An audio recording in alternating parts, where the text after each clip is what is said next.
The feature artist this morning is Richard Smallwood, who was born in November 30th, 1948 in Atlanta, Georgia. You might not know who he is, but you have sung some of his songs. Remember back in the day for prayer, in most churches, we sang the song, That's Plain. Remember this song?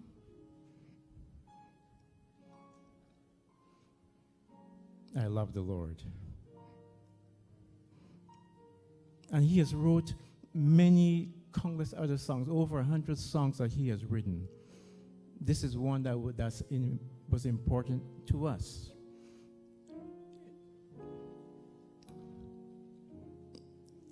At a very young age, Richard Smallwood was playing. First, he played a toy piano that his parents bought for him.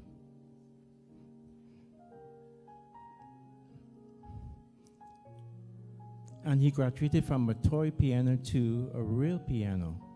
As a matter of fact, he started at age 5. No wonder I can't play piano well because I started too late. I spoke to Jermaine last year, and he started at a very young age too, our pianist this morning. By the time he was 7 years old, he was playing for his church and directing the choir. As a matter of fact, he sang at 4 years old, accompanied by his father, who was also an accomplished pianist. At age 8, he started taking formal lessons. And one of the problems that the teacher had with him is that he played so well. When he was given lessons, he would ask the teacher, "Can you play it so I can hear it? So I can hear it?" But his brain was so quick, so sharp, that he had it memorized already. So he was playing away. After many years of teacher found out that he wasn't reading music. He had memorized everything perfectly. One of the songs that he wrote early on was the song that's being played now. I hope you know what the song is. It's Center of My Joy. After playing at the Father's Church, he got older and he went to high school in the DC area. After the high school, he went to Howard University and had degrees in both vocal performance and piano.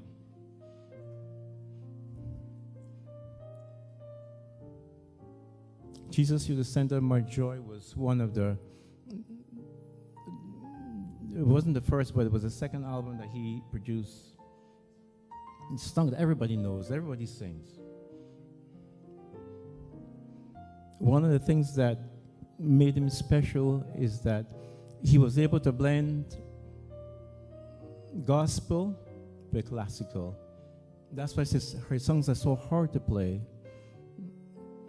Jeremy can play them because he started at a very young age too, and has a very good ear. But a lot of pianists can't play his songs because they have a little bit of classical idioms in there as well as gospel. There's a song that we have sung here at Shiloh we love. The song that we sang before the prayer. You remember that song? What's that song name? That's right. Trust me. That's one of the songs that he wrote later in life when he was under a lot of stress. So as we can see, music was really important to him. Very, very important. Another song that was sung is a song that everybody sings. Do you know what that song is? Pardon me? Center My Joy, I said before. Everybody sings this song.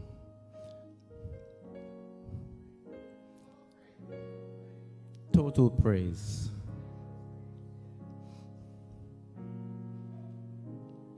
As successful as he is and was, he had a problem.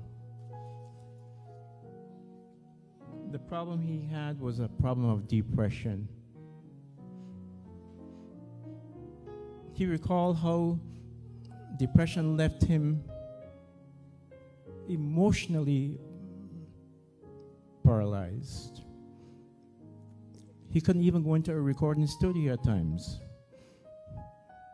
He said it was like depression was a manhole that I will walk down the street and will fall into this dark well. And I would stay and stay and stay and stay. And each time I stayed longer. But he also recalled, with the help of a trained counselor who was also Christian, he began to find the help that he was needed. Smallwood, who lives in D.C., suburb of Bowie, Maryland, shared this story with the Washington Post. Smallwood said that he can't pinpoint when his depression started. He's not sure, however, that it started fairly early in life. He was born the only child of a single mother. He described himself as growing up in a pretty happy household, though he said the man who later became his stepfather was physically abusive. Sometimes depression is anger turned inward. He said, adding, when you're a kid, you don't have anything you can say. You can't retaliate. You certainly can't talk back if you live in a black household. Richard Smallwood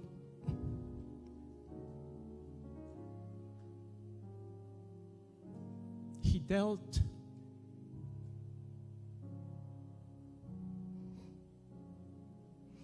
I love that song. With the circumstances the best way he knew. He went to his room and he played, and he played, and he played, and he played, and he played. My mother always said I was an odd child. Whether odd or not, we know for sure that he was gifted.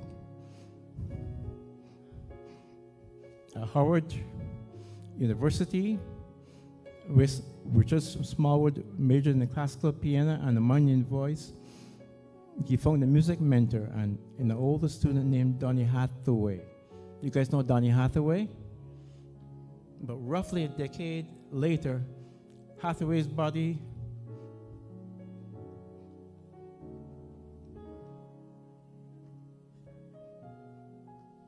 body was discovered.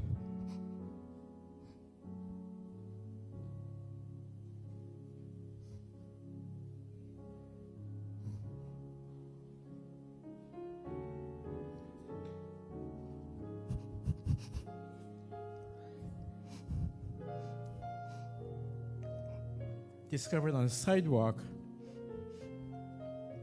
below the window of his 15th floor room in the New York hotel. They say his death was suicidal. Now looking back, Smallwood wonders if there is some unknown link between creativity and mental illness. Creative people are different, he said. We start to walk to the beat of a different drummer. Smallwood said the question of a possible link is something he wants to ask God.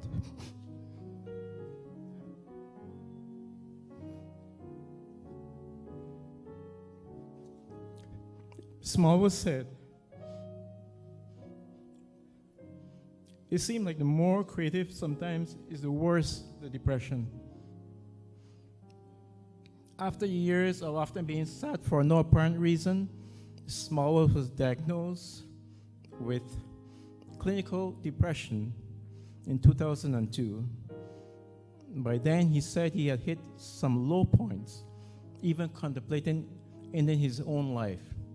He would stay in his room and go on the net and find out ways to die without suffering for days. This is the person that wrote Total Praise. This is the person that wrote Trust Me. This is the person that wrote I Love the Lord and countless other songs. So I don't really understand why I had it and why God had given it to me. He said, I used to say, how can I get up and sing about Jesus? You're the center of my joy, and I love the Lord. Or there's healing for your sorrow. There's healing for your pain. And then I leave the stage hurting. I felt as if I was lying. However, with a Smallwood, with the diagnosis and the help, he got medication, and today he is not on medication, but he goes to his therapist. It's very difficult, the things that people go through. Whether successful or not is painful. And in researching this, I became all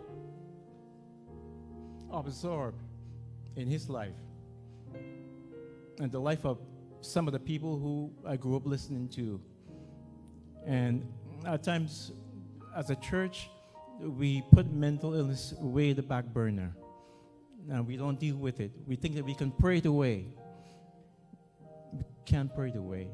Sometimes you have to get the therapy that is necessary, and mental illness is not something to laugh about, and what we call it is important.